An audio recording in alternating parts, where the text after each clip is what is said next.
Hello बच्चों। तो जैसा कि हम सबको पता है कि हमारे आ चुके हैं रिजल्ट। किस क्लास के मेंस आए हैं जिसका सबको इंतजार रहता है? 10th और 12th, इन दोनों के रिजल्ट आए हैं। लेकिन इससे इन सबसे पहले हमको मेन बात कर लेनी है, क्योंकि बहुत सारे बच्चे इसमें ऐसे होंगे जो आए हैं वीडियो देखने, वो पूरी वीडियो नहीं देखेंगे। तो जो मेन इन्फॉर्मेशन है वो अगर हम सबसे बाद में देंगे तो उनको नहीं मिल पाएगी। तो सबसे मेन इन्फॉर्मेशन हम दे देते हैं आपको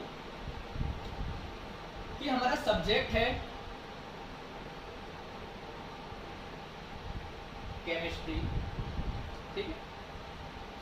उसमें पहला चैप्टर हम शुरू करेंगे, ये मेन इन्फॉर्मेशन है, बाकी सब बात करते रहेंगे। सम बेसिक कॉन्सेप्ट और केमिस्ट्री, ठीक है। इसमें हम क्या क्या कराएंगे आपको? थ्योरी, जितनी भी आपके लिए इनफ है पूरी थ्योरी कराई जाएगी आपको। थ्योरी से रिलेटेड सारे क्वेश्चन, मतलब हर जो भी टॉपिक पढ़ाएंगे इसके ऊपर जितने भी अच्छे क्वेश्चन होंगे वो कराएंगे। और जब चैप्टर खत्म हो जाएगा तब हम कराएंगे आपको कम से कम 30 इयर्स प्रीवियस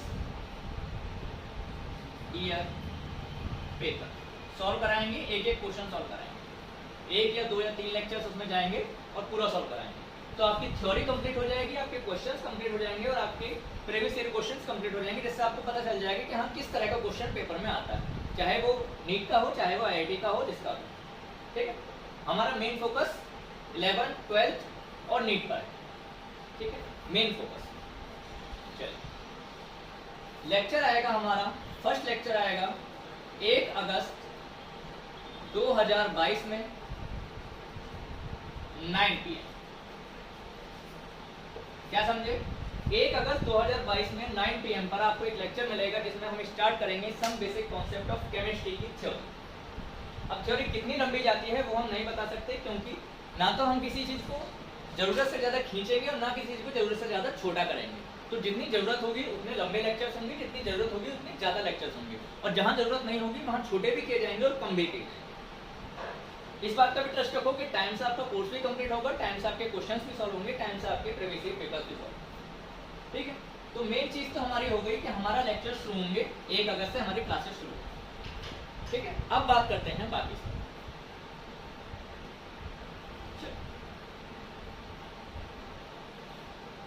बाकी बात करते हैं तो 10th क्लास के जो बच्चे हैं वो हमारे अब जाएंगे 11th में, और जो 12th क्लास के बच्चे हैं वो कई जगह जाएंगे। जो अच्छी फैमिली से हैं हो सकता है वो कुछ बिजनेस करें, क्योंकि 12th के बाद मैच्योरिटी आ जाती है, वो कुछ बिजनेस करें। कुछ हमारे कॉलेजेस में जाएंगे, प्रोफेशनल ट्रेडिशनल जैसे भी कोर्सेज वो करेंगे वो होंगे, ठीक है। कुछ होंगे जो हमारे कंपटीशन की तरफ निकलेंगे। जरूरी नहीं है कि जो कॉलेज में चले गए वो कंपटीशन नहीं करेंगे, कॉलेज वाले भी कंपटीशन करेंगे। मैं सिर्फ एक बात बता रहा हूँ कि किस किस जगह पर बच्चे जाएंगे। कंपटीशन में जाएंगे, और ये हमारा मेन टारगेट कंपटीशन किस तरह से होगा कि आर्ट वाले बच्चे बड़े लेवल की बात करते हैं, छोटे लेवल के तो सब वही एसएससी सीजीएल एनडीए जो भी तैयारी करते हो वो सब आपकी मर्जी है।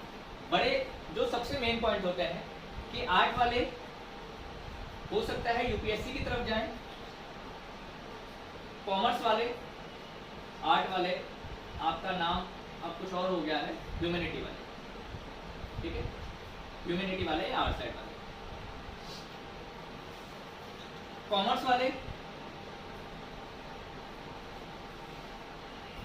जल्दी किसी चीज में नहीं है, ना तो स्टार्टिंग लेक्चर में जल्दी है, ना तो थ्योरी में जल्दी होगी, ना तो क्वेश्चंस में जल्दी होगी, ठीक है। जल्दी हम किसी चीज में नहीं करेंगे, क्योंकि यहाँ मैं 5 मिनट 10 मिनट का लेक्चर पढ़ाने नहीं आया हूँ, मैं आपको कंप्लीट स्टार्टिंग से लेकर एंडिंग तक कंप्लीट कराने आया हूँ, ठीक है।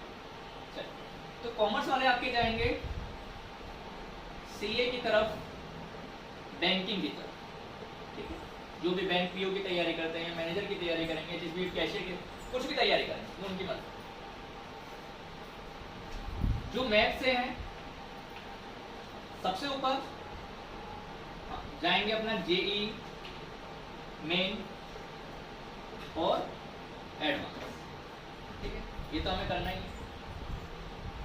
जो बायो के बच्चे हैं वो कहाँ जाएंगे, हमारे जो मेन है नीट।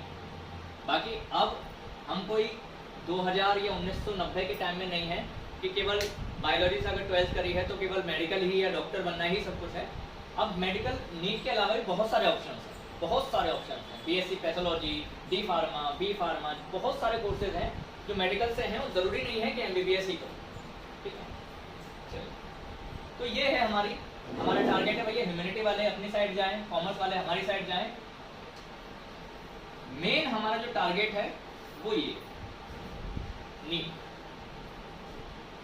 हम शुरू करेंगे अब 2022 में शुरू करेंगे। 11th का कोर्स कंप्लीट कराएंगे और 12th का कोर्स, क्या समझे, 11th का कोर्स और 12th का कोर्स। मतलब जो बच्चे 11th में आए हैं वो 11th का पढ़ेंगे, और जो बच्चे 11th कर चुके हैं 12th में आए हैं और नीट की तैयारी कर रहे हैं, तो उनको यहाँ पर 12th का भी कंटेंट कंप्लीट मिलेगा। 12th का भी कंटेंट आपको कंप्लीट मिलेगा। अल्टरनेट डे पे वीडियोस आएंगी, अल्टरनेट डे पर वीडियो आएंगी। अगर आज 11th क्लास का फर्स्ट लेक्चर आया है तो कल 12th क्लास का फर्स्ट लेक्चर आएगा। इसी तरीके से हमारी वीडियोस चलेंगी और आपका टाइमली आपका 11th और 12th दोनों का कोर्स कंप्लीट कराया जाएगा। जो 11th में है उनके लिए भी, जो 12th में है उनके लिए भी, जो 2023 को टारगेट कर रहे हैं उनके लिए भी, और जो 2024 को टारगेट कर रहे हैं उनके लिए, दोनों के लिए सब, ठीक है। यहाँ हमारी शुरुआत होती है कि इस तरह से हम शुरू करेंगे, हमारा जो भी हमारी स्टडी है वो सब शुरू करेंगे। अब ये तो हमारी शुरुआत हो गई। अब बात करते हैं रिजल्ट।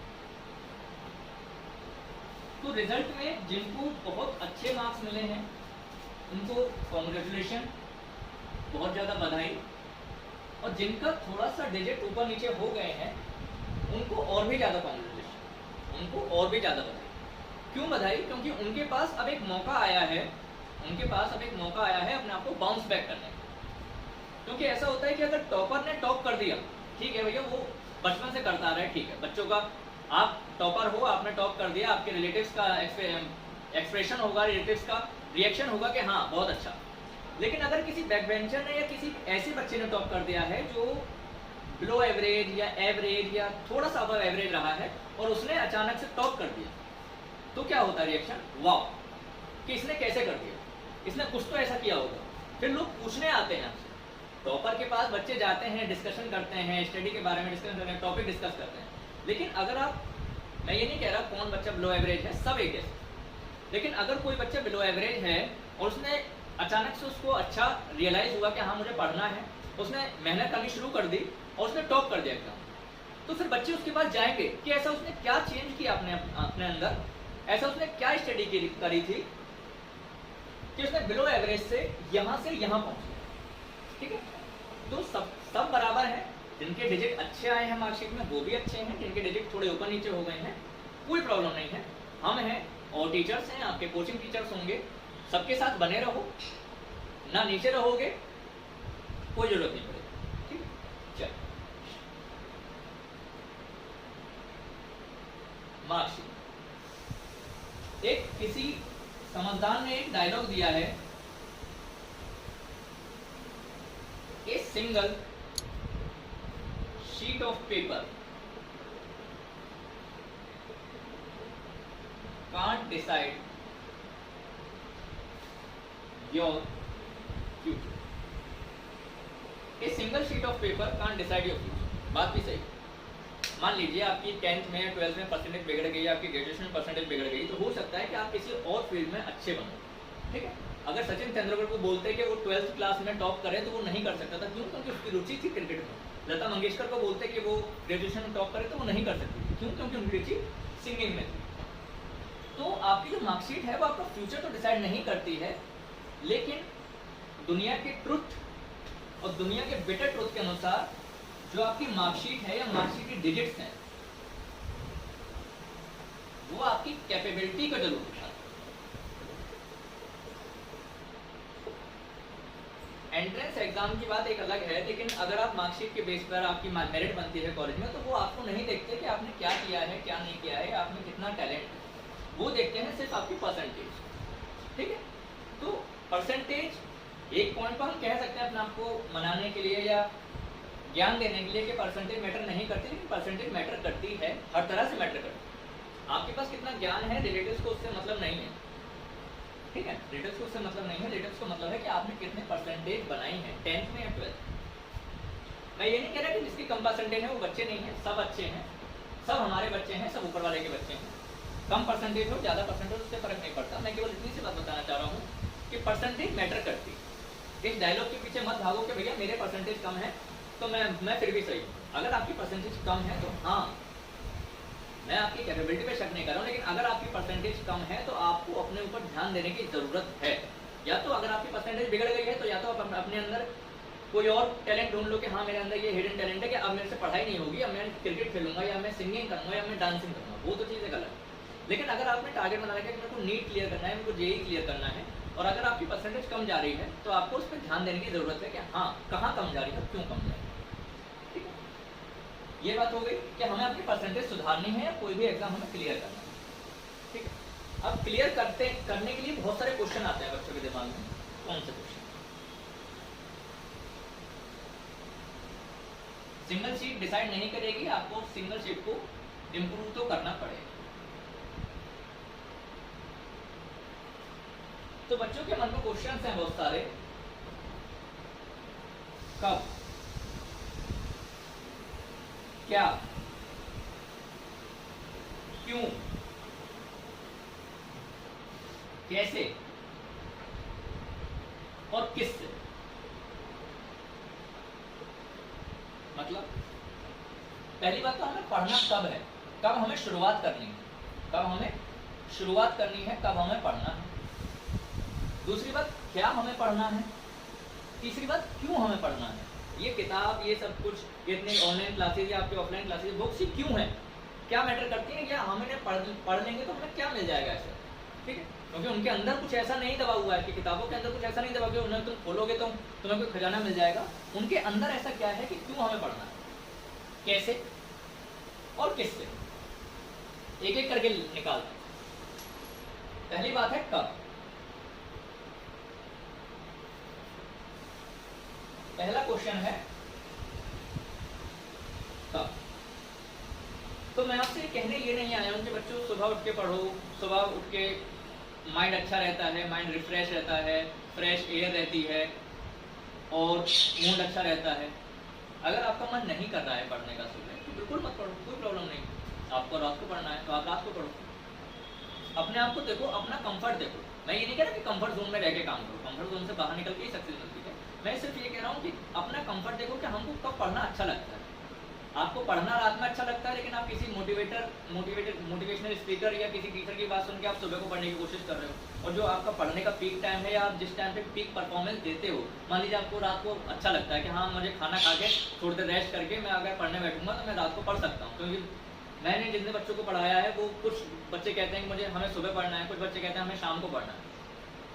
तो कोई ज़रूरी नहीं है किसी की बात सुनो, लेकिन उसको अपने ऊपर अप्लाई करके देखो कि वो काम कर रही है नहीं कर रही है। किसी के नीचे दबे रहने की जरूरत नहीं है कि मुझे उस टीचर ने बोल दिया कि भैया सुबह ही पढ़ना है, तो ज़रूरी नहीं। अपना कंफर्ट देखो कि आपको किस टाइम अच्छा लग रहा है पढ़ने में, रात को पढ़ो चाहे सुबह को।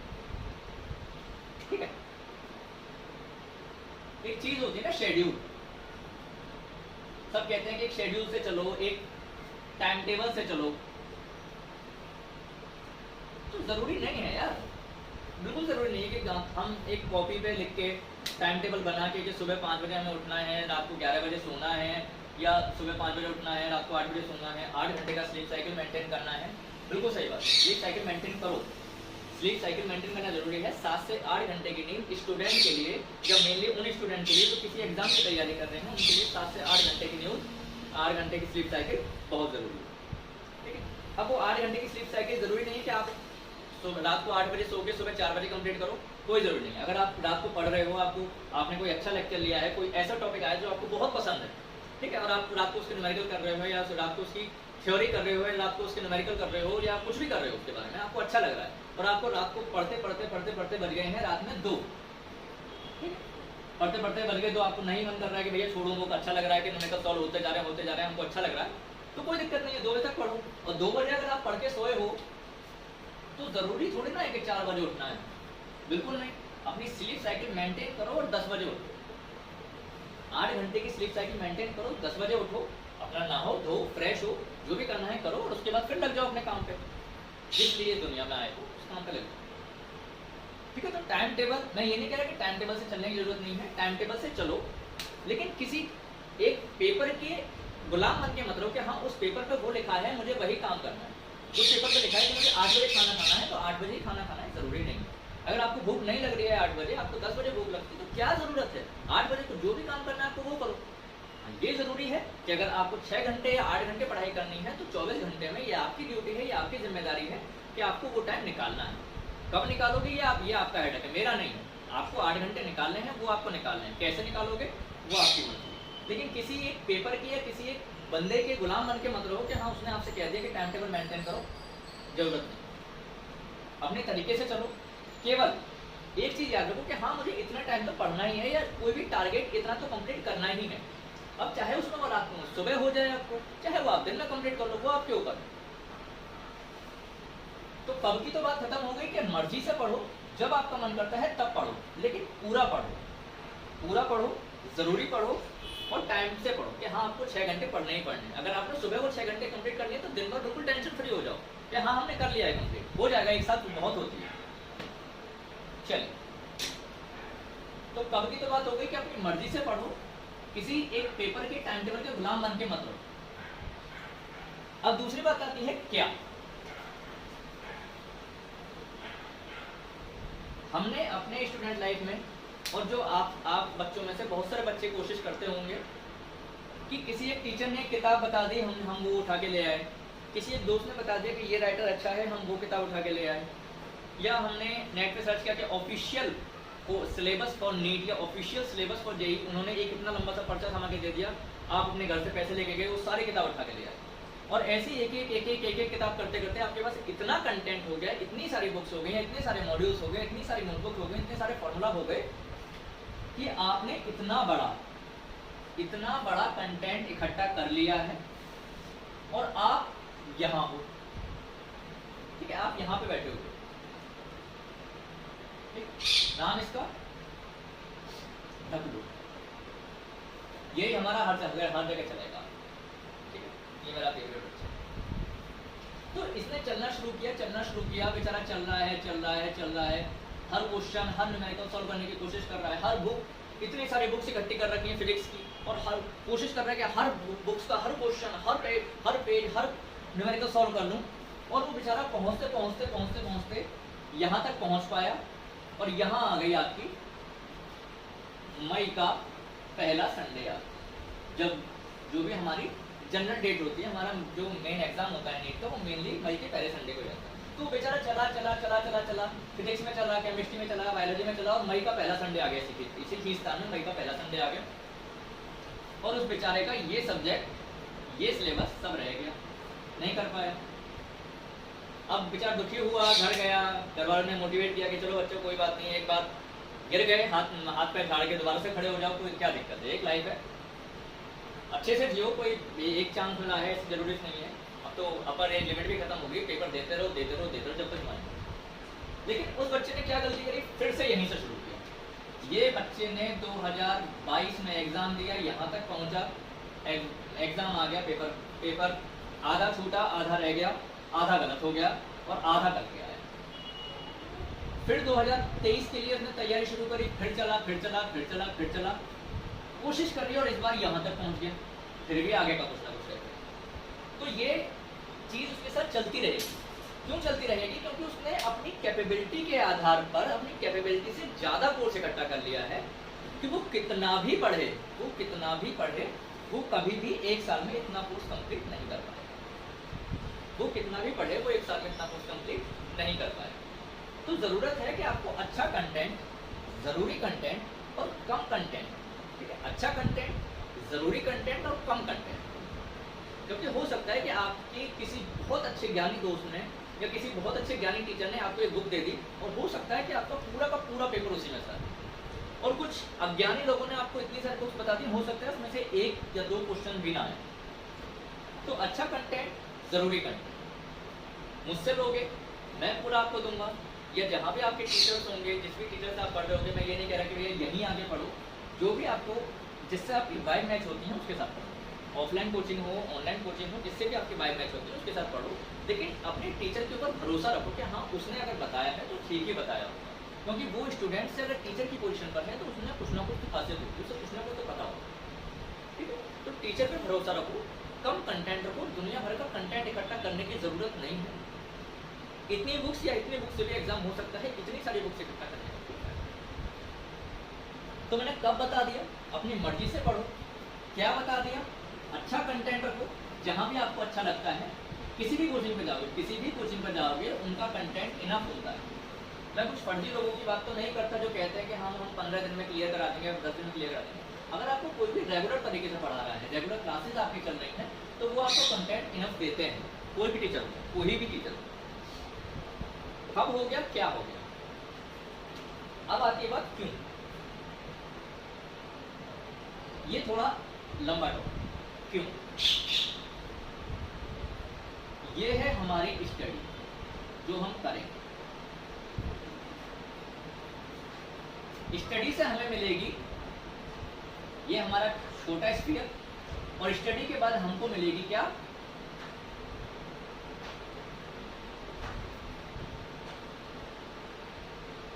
सक्सेस मिलेगी।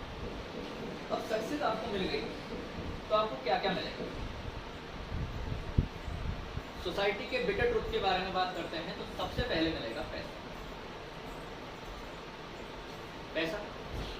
उसके बाद रिस्पेक्ट, उसके बाद प्राउड, एंजॉयमेंट,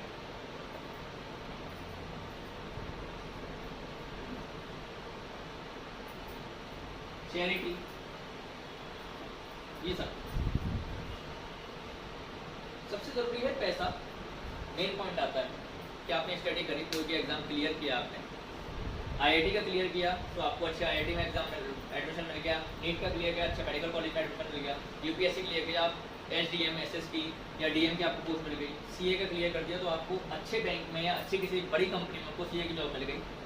ठीक है, और अगर आप अच्छी पोस्ट पर हैं तो आपका पे आउट भी अच्छा होता है। अगर आप डॉक्टर हैं तो आपको एक ऑपरेशन का भी जो भी पेमेंट पे आउट होता होगा, या अगर आप इंजीनियर हैं तो एक प्रोजेक्ट का जो भी पे आउट होता होगा, एक सीए हैं तो एक केवल एक फाइल पास करने का या एक फाइल तैयार करने का, टैक्स पेइंग की एक साल की फाइल तैयार करने का एक अलग पे आउट होता है। तो अगर आप ऊपर पोजीशन पर हैं तो आपके पास पैसा भी होता है। और मैं ये नहीं कह रहा कि पैसा सब कुछ है या पैसा ही सब कुछ खरीद सकता है, लेकिन पैसा लाइफ में बहुत ज़रूरी है। अगर आपके मॉम डैड की किसी की टचवुड अगर तबीयत खराब है तो आप, अगर आपके पास पैसा है, आप बड़े से बड़े हॉस्पिटल में जा सकते हो, एकदम से एडमिट करा दोगे, आपके मॉम डैड ठीक होकर आ सकते हैं। लेकिन अगर नहीं है, कुछ बच्चों की बात करें इंडिया में या कहीं किसी भी देश में बच्चों की बात करें, उनके पास अगर नहीं है तो वो क्या करें, वो ऊपर वाले से दुआ कर सकते हैं या किसी से मांग सकते हैं, या किसी अपनी कुछ जो भी उनके पास प्रॉपर्टी है, उनके पास ज्वेलरी है, उसे गिरवी रख सकते हैं, उसको बेच सकते हैं। उसके अलावा तो कोई तरीका नहीं। अगर आप किसी से मांगते हो पैसे, वो आपकी परेशानी में आपकी मदद कर सकता है, लेकिन अगर वो आपकी परेशानी में मदद करेगा तो वो आपको लाइफ टाइम ये जताएगा जरूर कि हाँ उसने आपको बुरे टाइम में मदद की थी। 1% 2% लोग होते होंगे कि हाँ देखे भूल गए या अच्छे हैं, लेकिन अगर 90% 18% की बात करें तो वो आपको लाइफ टाइम जताते रहेंगे कि हाँ आपका बुरा टाइम था और हमने आपका अच्छा टाइम लेके आए। तो वो अच्छे टाइम का कोई फ़ायदा नहीं है अगर वो किसी और की मर्जी से आ रहा है। ठीक है, अच्छे टाइम आपको खुद लेके आना है। ठीक है, दूसरा अगर आपको ला के दे रहा है, आपका अच्छा टाइम ला के दे रहा है, तो उससे कोई फ़ायदा नहीं। अच्छा खाना भी ज़रूरी होता है, अच्छा पहनना भी ज़रूरी होता है, और अच्छा रहना भी ज़रूरी है। ठीक, लोग जज करते हैं, आप कह सकते हो कि हाँ बंदे का दिल अच्छा होना चाहिए, पर्सनैलिटी से क्या फ़र्क पड़ता है, लेकिन आप अपने आप को कह सकते हो ना, दुनिया को नहीं कह सकते, सोसाइटी को नहीं कह सकते। सोसाइटी तो आपको जज करेगी, आपके कपड़ों से जज करेगी, आपके खान पान से जज करेगी, आपके रहन सहन से जज करेगी। ठीक है, और आपके ननिहाल में आपको इज्जत उतनी मिलती है जितने आपके पिताजी के पास पैसा होता है। ठीक है, तो पैसा बहुत ज़रूरी है, हर तरीके से ज़रूरी है। आपकी एजुकेशन में चले जाओ, गवर्नमेंट बहुत कोशिश करती है कि हाँ हर बच्चे को स्टडी मिले, हर बच्चे को एजुकेशन मिले, कम फीस पे एजुकेशन मिले, लेकिन प्राइवेट कॉलेजों को नहीं कह सकते। आप किसी भी बड़े मेडिकल कॉलेज में चले जाओ, वो आपसे MBBS की फीस लेंगे, 1 करोड़ 1.5 करोड़ फीस लेंगे, कौन देगा? हम जैसे किसी के आसपास तो बस की है नहीं। जितने भी मान लो 10 लाख 15 लाख 20 लाख बच्चे एग्जाम देते हैं, उनमें से 1 या 2% ऐसे होंगे कि हाँ दे सकते हैं कि वो 2 करोड़ फीस भर देंगे, लेकिन बाकी सबका क्या? उनको तो या तो उनके पिताजी के पास पैसा हो या तो उनके पास मेहनत हो, और मेहनत करके वो क्या कर सकते हैं? उनके बच्चों आपके मॉम डैड ने आपके साथ बहुत अच्छा किया, उन्होंने बहुत कोशिश की, लेकिन नहीं कर पाए, किसी भी वजह से नहीं कर पाए, तो आप उनको ब्लेम नहीं करोगे, आप ये करोगे कि हाँ हमें ये टाइम जो भी हमारे पास बुरा टाइम है, जो भी हमारे पास नहीं है, वो हमें सब कुछ लेके आना है। वो सब कुछ किससे आएगा? आप किसी अच्छी पोस्ट पर होगे, और वो किसी अच्छी पोस्ट पर कब होगे? जब आप कोई एग्जाम क्लियर करोगे, या जब आप कोई जॉब अच्छी लगाओगे, और जब जॉब अच्छी जब लगेगी जब आप पढ़ोगे, ठीक है? तो कोई भी ज़रूरत हो, सब इससे जुड़ी है, और ये इससे जुड़ा है, और ये इससे जुड़ा है। पढ़ाई लिखाई कर लोगे तो सक्सेस मिल जाएगी, जॉब अच्छी मिल जाएगी, एडमिशन मिल जाएगा, डॉक्टर इंजीनियर बन जाओगे, और पैसा भी बहुत होगा। दूसरी चीज रिस्पेक्ट। आपने यूपीएससी क्लियर किया, और आपके लिए आपने यूपीएससी क्लियर किया, आपको एसडीएम की पोस्ट मिल गई, और आप जा रहे हो रास्ते पर, और आपके लिए पूरा का पूरा ट्रैफिक रोक दिया गया। कुछ अनपढ़ गंवार लोगों ने कहा कि भाई अरे ये कोनी का कलेक्टर थोड़ी ना किसके लिए ट्रैफिक रोक, भैया वो है, उसने मेहनत करी है वहाँ तक पहुँचने के लिए, अगर तुम्हारे बस की हो तो तुम कर लो। उसने मेहनत करी है वहाँ तक पहुँचने के लिए, उसने अपने आप को इतना काबिल बनाया है कि उसके लिए ट्रैफिक रोका जा सके। अगर आपके बस की हो तो आप कर लो। आप डॉक्टर हो, या आप टीचर हो, या आप इंजीनियर हो, आप कहीं भी जाते हो तो आपको एक रिस्पेक्ट की नज़रों से देखा जाता है कि हाँ भाई डॉक्टर साहब आ रहे हैं, या मास्टर जी आ रहे हैं, या इंजीनियर साहब आ रहे हैं, ठीक है?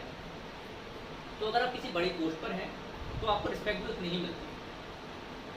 डॉक्टर, इंजीनियर, बिजनेसमैन, कोई भी हो, अगर बड़ी पोस्ट है तो रिस्पेक्ट भी मिलेगी, प्योर भी मिलेगी, अनप्योर भी मिलेगी, ठीक है? कुछ ऐसे भी होंगे जो सिर्फ आपको दिखाने के लिए रिस्पेक्ट करेंगे, कुछ ऐसे भी होंगे जो आपको दिल से रिस्पेक्ट करेंगे। तो ये भी ज़रूरी है, लाइफ में बहुत ज़्यादा ज़रूरी है। ये भी किससे जुड़ी है? इससे। ये कर लोगे तो ये भी। अब आती है बात ये पॉइंट,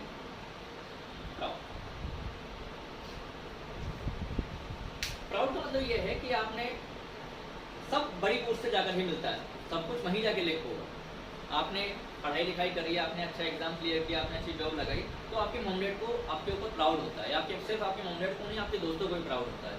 आप अगर कहीं डॉक्टर हो तो आपका दोस्त कह सकता है कि हाँ भाई मेरा दोस्त जो है वो हॉस्पिटल में डॉक्टर है, तुम वहाँ चले जाना, जो भी आपका कंसेशन या जो भी होगा वो अलग चीज़ है, लेकिन वो कहेगा कि हाँ मेरा भाई या मेरा डॉक्टर मेरा जो दोस्त है वो उस हॉस्पिटल में डॉक्टर है।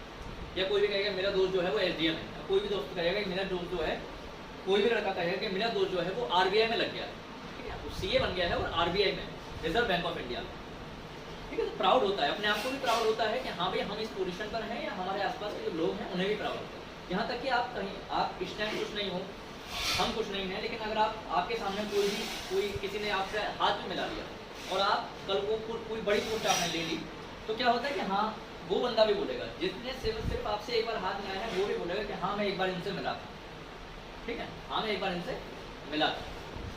ये तो हो गई प्योरिटी की बात। आप जैसी उम्र के बच्चों की बात करते हैं कि आप किसी के साथ रिश्ते में हो, आपके पास कुछ नहीं है, आपका रिश्ता वो किसी भी वजह से टूट गया, चाहे वो लड़की थी चाहे वो लड़का था, वो आपके ऊपर डिपेंड करता है।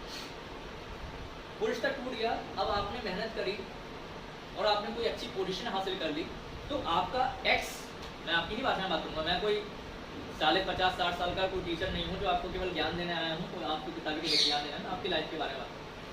तो अब वो आपका जो एक्स है या वो आपकी जो एक्स है वो भी कहेगी कि हाँ ये मैं इसके साथ रिलेशनशिप में था या मैं इसके साथ रिलेशनशिप में थी, ठीक है? अगर आप बड़ी पोस्ट पर, अगर आप नहीं नीचे रह गए तो उसके मन में क्या आएगा कि हाँ अच्छा हुआ मैंने इसको छोड़ दिया। तो अगर वो दूसरे के सामने अगर आपको वो नहीं करना कि हाँ अच्छा हुआ, अगर आपको दूसरे को गिल्ट फील कराना है, दूसरे को गलती का एहसास कराना है, तो आपको अपने आप को या अपनी फैमिली को, अपने आसपास के लोगों को प्राउड तो कराना पड़ेगा। और प्राउड आप किससे कराओगे? जब आपके पास कोई पोजीशन होगी या आपके पास सक्सेस होगी। सक्सेस होगी मतलब स्टडी करोगे, पढ़ाई करोगे, पढ़ाई लिखाई करोगे, मैं सिर्फ ये नहीं कह रहा कि आप पढ़ाई लिखाई करो तो ही सक्सेस मिलेगी। अगर आपके अंदर कोई हिडन टैलेंट है, अगर आप क्रिकेट अच्छा खेलते हैं, आप हॉकी अच्छा खेलते हैं, आप सिंगिंग अच्छी करते हैं, तो आप उसमें जाओ, कोई इशू नहीं है। मैं ये नहीं कह रहा कि भैया आप अगर क्रिकेट अच्छी करते हो फिर भी यहाँ आके स्टडी करो। जो भी आपका अच्छा पॉइंट है, जो भी आपका प्लस पॉइंट है, जो भी आपकी स्ट्रेंथ है, आप उसमें आगे बढ़ो, ठीक है। लेकिन कुछ ना कुछ करो जरूर लाइफ में, क्योंकि एक लाइफ नहीं है।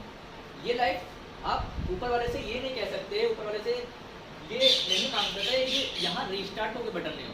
आप ऊपर वाले से ये नहीं कह सकते कि मुझे नई लाइफ दे दो, ये वाली तो मैंने झंड कर दी, ठीक है। आप नहीं कह सकते कि भैया ये मेरी लाइफ खराब हो गई, अब आप दूसरी दे दो। एक ही है, जो भी करना है इसी लाइफ में करना है। चैरिटी। रतन टाटा जी जो है हमारे रिस्पेक्टेड बिजनेसमैन हैं इंडिया के, वो लगभग अपनी 80 से 90% जो प्रॉपर्टी है वो दान कर देते। क्यों कर देते? क्योंकि उनके पास दान करने के लिए है। अगर मुझसे इस पोजीशन में, जहाँ मैं आपको पढ़ा रहा हूँ, इस पोजीशन में मुझसे कोई आके मांग रही कि भैया मुझे 10 रुपये दे दो, मैं 10 रुपये से खाए नहीं, मैं नहीं देता हूँ। क्यों? क्योंकि मेरी जेब में नहीं है। अगर मेरे पास होगा मैं तभी तो दे पाऊंगा। और मैं इतना भी बेवकूफ़, या कोई भी इतना बेवकूफ़ भी नहीं होगा, कोई भी इतना बेवकूफ़ नहीं होगा कि अपने घर में कोई चीज़ ना गई हो लेकिन चैरिटी करने बैठ जाए। अपने घर में खाना नहीं बना लेकिन गरीब बच्चों को खिला रहा है, ठीक है। तो गरीब बच्चों को खिलाने के लिए या चैरिटी करने के लिए, कोई भी अच्छा काम करने के लिए हमें हमारी ज़रूरत से ज़्यादा होना ज़रूरी है। क्योंकि कहते होंगे लोग कि भैया आप खुद मत खाओ दूसरे को खिलाओ, खुद मत खाओ दूसरे का भला करो। नहीं होता, खाली पेट भजन भी नहीं होता, ठीक है। खाली पेट भजन भी नहीं होता। जब हम अपने आप से फुलफिल होंगे तभी हम दूसरे को चैरिटी कर पाएंगे। तो सबसे ज़रूरत पहले अपना फुलफिल करो, अपनी फैमिली को अच्छा रखो, या अपने आसपास जो भी तुम्हारे दोस्त हैं, किसी को किसी तरीके की ज़रूरत है पहले उसे कंप्लीट करो, उसके बाद चैरिटी करो। तो इतना सब कुछ करने के लिए भी आपको सक्सेसफुल होना पड़ेगा। 10, 20, 50, 10, 20, 30 हज़ार रुपये की नौकरी से अपने ही पूर्ति नहीं पड़ती, चैरिटी कहाँ से करो। तो लाख, 2 लाख, 50 लाख जब यहाँ तक आप पहुँचोगे तब जाके आप चैरिटी कर पाओगे। चैरिटी करने के लिए यहाँ तो पहुँचना पड़ेगा, सक्सेस तो लेनी पड़ेगी, और सक्सेस लेनी है तो स्टडी भी करें। तो ये पॉइंट भी हमारा जाके जुड़ता है।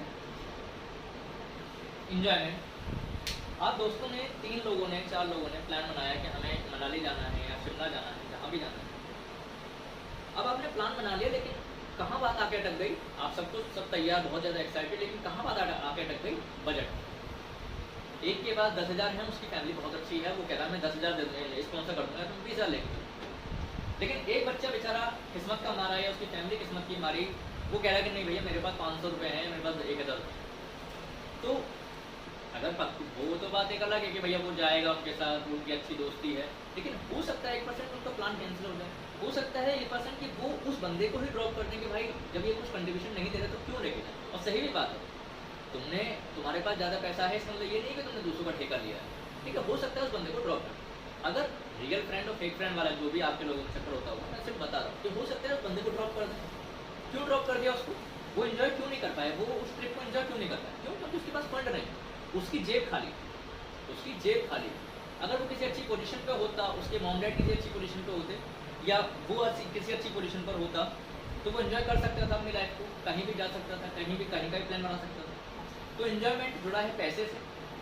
किसी भी तरीके का एंजॉयमेंट हो, आपको अपना फेस्टिवल बहुत अच्छा बनाना है, आपको दिवाली है, आप अच्छा घर में लगाएंगे, अच्छी झालर लगाएंगे, अच्छी लाइट्स लगाएंगे, तभी तो लगा पाएंगे जब आपके पास कुछ होगा, ठीक है। या आपको कहीं घूमने जाना है, आपको किसी बड़ी शादी में जाना है, आप अच्छे कपड़े पहन सकेंगे, इंजॉय कर सकेंगे, क्योंकि जब आपके पास कुछ होगा। और उस होने के लिए आपको कहीं बड़ी पोस्ट पर पहुंचना पड़ेगा, कहीं बड़ी जगह पर पहुंचना पड़ेगा, उसके लिए सक्सेस जरूरी है। और सक्सेस के लिए फिर से यही पॉइंट है,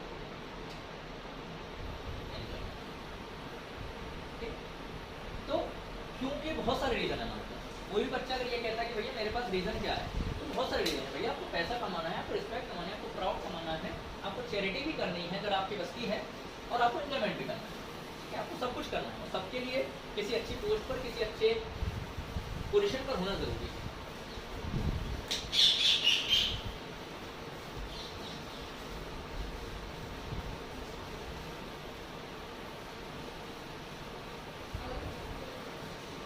तो 3 क्वेश्चन हमारे हो गए, क्या, कब और क्यों। 2 क्वेश्चन बचे हमारे, कैसे और किससे। कैसे और किससे। तो कैसे का मतलब ये है कि एक पर्टिकुलर वे होता है किसी भी कोई भी पढ़ाई करने का, कोई भी एग्जाम की तैयारी करने का पर्टिकुलर वे होता है कि आप बिल्कुल जीरो से शुरू करो। आप ये मत सोचो कि मेरे एग्जाम में 30 चैप्टर आने वाले हैं तो मैं डायरेक्ट के सारे एक साथ लेके चलूँ कि मैं एक क्वेश्चन इसमें से, एक क्वेश्चन इसमें से, एक क्वेश्चन इसमें से, एक क्वेश्चन इसमें से करूँ और सब कुछ कंप्लीट होता चला जाएगा। वो कभी कंप्लीट नहीं होगा। मैं अपनी बात बता रहा हूँ क्योंकि मैंने अपनी लाइफ कई साल खराब किए हैं सिर्फ इस वजह से क्योंकि मुझे कोई बताने वाला नहीं था। मुझे कोई बताने वाला नहीं था कि हाँ ये क्लियर करिए, इस तरह से पढ़ना है, इस तरह से नहीं पढ़ना है। मैंने बहुत सारी गलतियाँ करी थी और लाइफ के 2, 3, 4 साल बहुत बुरी तरीके से बिगाड़े। तो कैसे का मतलब ये है कि आप बिल्कुल स्टार्टिंग से शुरू करो। बिल्कुल अगर ABCD से भी शुरू करना पड़े तो आप ABCD से शुरू करो। और जो भी आपका टीचर है, आपका ऑनलाइन टीचर है, आपका यूट्यूब पे टीचर है, आपका ऑफलाइन टीचर है, आपके स्कूल का टीचर है, जो भी है आप उससे अपने डाउट पूछ रहे हैं। बिल्कुल जीरो से शुरू करने में कोई शर्म नहीं है। अगर आपको नहीं आता है, अगर आप शर्म करके बैठे हुए हो कि हाँ मुझे तो लोगों को लगना चाहिए कि मुझे पता है, लेकिन आपको नहीं पता है तो उससे कोई फ़ायदा नहीं होगा। क्योंकि एग्जाम पेपर जो होगा ना वो आपके साथ दया नहीं करेगा। आपका टीचर आपके साथ दया कर सकता है, आपके मॉम डैड आपके साथ दया कर सकते हैं कि हाँ हमारा बच्चा है, कोई बात नहीं, एक साल बिगड़ गया। लेकिन आपका जो एग्जाम पेपर आएगा 180 या 200 नंबर का जो क्वेश्चन का जो पेपर आएगा या NTA जो एग्जाम कराएगा वो उसकी आपसे कोई रिश्तेदारी नहीं है, वो आपके साथ कोई दया नहीं करेगा। ठीक है, वो चाहता है कि हर बच्चा फेल हो, वो चाहता है कि मेरिट बहुत नीचे जाए। ठीक है, तो आपको मेरिट उठानी है ना, आपको ऊपर तक जाना है। 20 लाख बच्चे एग्जाम देते हैं, 90,000 सीट, वो तो आपको करना है ना। वो तो हार्ड से हार्ड पेपर बनाएंगे, आपको वहाँ तक पहुँचना है कि वो टीचर कहाँ तक जाए या NTA का जो ऑर्गेनाइजर है वो कहाँ तक आपको फेल कर सकता है।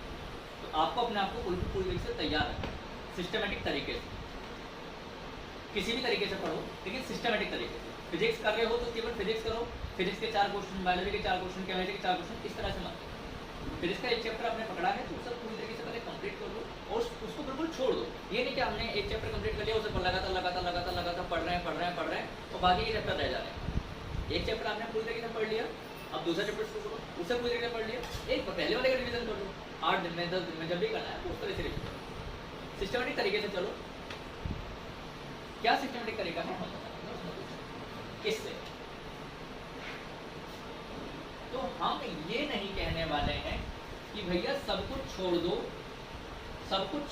अपना स्कूल, अपनी कोचिंग, अपना घर बार सब कुछ छोड़ के यहाँ आ जाओ, लर्नोवेट पे आ जाओ।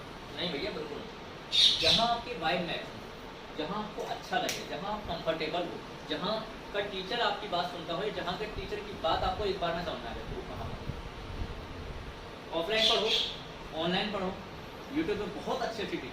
मैं सबकी बात नहीं कर रहा कि सब कैसे हैं, लेकिन काफ़ी लोग हैं जो बहुत पूरे मन से पढ़ाते हैं अपने बच्चों को, पूरे मन से पढ़ाते हैं, जीरो से लेकर जाते हैं और एंड तक जाते हैं। पूरे मन से बच्चों को पढ़ाते हैं, पूरे डेडिकेशन के साथ बच्चों को पढ़ाते हैं और सिलेक्शंस भी देते हैं। बहुत सारे चैनल्स मैंने देखे हैं, नाम मैं किसी का नहीं ले सकता, लेकिन बहुत सारे चैनल्स हैं या मैं भी जिनसे पढ़ा हूँ वो पूरी डेडिकेशन से पढ़ाते हैं अपने बच्चों को। ठीक है, सिलेक्शंस भी देते हैं। तो किससे का मतलब ये है कि अगर आपके मॉम डैड अच्छी पोजीशन पर हैं या तो वो आप अगर आपको पढ़ा सकते हैं तो घर की मुर्गी दाल बराबर वाली चीज़ मत रखो। अगर आपके भाई बहन हैं, बड़े हैं आपसे, अगर आपको उनसे पढ़ना पड़ता है तो आप उनसे ही पढ़ो जी यार, ये मुझे घर में क्या पढ़ना है, नहीं बिल्कुल नहीं। जिससे जहाँ ज्ञान प्राप्त हो सके उसको लो, जहाँ वाइब मैच हो उससे। जरूरी नहीं यहीं आके पढ़ो, यहाँ सिर्फ वो जिसको यहाँ समझ में आता है। तो सब कुछ हो गया कि क्या पढ़ना है, ज़रूरी कंटेंट, क्यों पढ़ना है, बहुत सारे रीजन दिए, कब पढ़ना है, जब आपका मन करे, रेगुलर तरीके से, कंडीशन आती है रेगुलर तरीके से, कैसे पढ़ना है, सिस्टमेटिक तरीके से। ठीक है, सारी बुक्स एक साथ लेकर नहीं चलनी है, एक एक को कंप्लीट करते हुए चलना है और तरीका बना लेना है कि हाँ इस टाइम में हमको ये खत्म कर देना है, किस तरीके से हमको टारगेट बना के चलना है। किससे पढ़ना है, जिससे आपकी वाइब में। हमारा काम है, जो बच्चे हमारे हैं, सब बच्चे हमारे, लेकिन जो यहाँ पढ़ने वाले हैं हम उनको हाइड्रोजन से लेकर जिसका एटॉमिक नंबर 1 है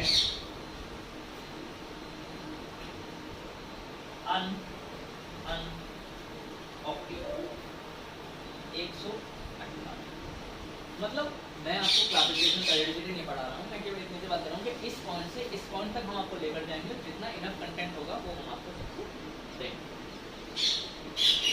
यहाँ सिर्फ वही बच्चे आना, सब्सक्राइब करने की नीड है या नहीं है वो आपकी मर्जी है, लाइक करो मत करो, लेकिन केवल लेक्चर टाइम से लो। अगर आपको एक ही तरीके से पढ़ना है, लेक्चर टाइम से लो और कुछ मत, थोड़ा सा डाटा खर्च करो और कुछ मत। और मेरा सबसे अच्छा सजेशन है, मेरा सबसे अच्छा आपको तरीका है कि आप किससे डिस्ट्रैक्शन से बच सकते हैं। अगर आपका 9 बजे लेक्चर आता है, 9 बजे आपका लेक्चर अपलोड होता है, तो आप उस लेक्चर को डाउनलोड करो, ऑनलाइन मत देखो, उस लेक्चर को डाउनलोड करो और डाउनलोड करने के बाद अपने नेट ऑफ करके करो।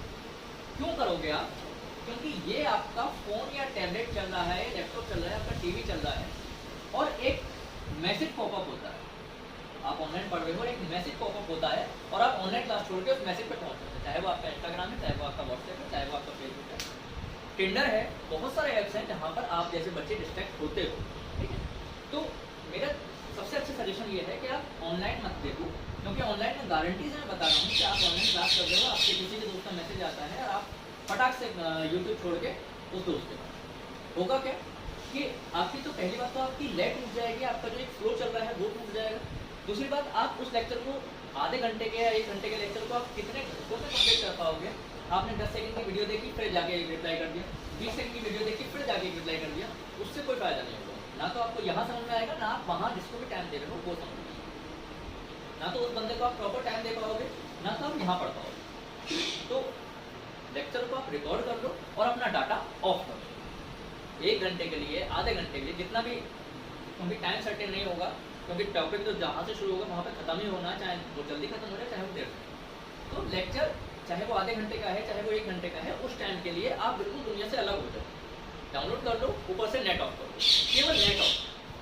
पहले के ज़माने में होते हैं दरवाजे बंद, कि आपने दरवाजा बंद कर दिया, आप दुनिया से अलग हो गए। अब आप केवल नेट ऑफ कर दो, आप दुनिया से अलग हो गए।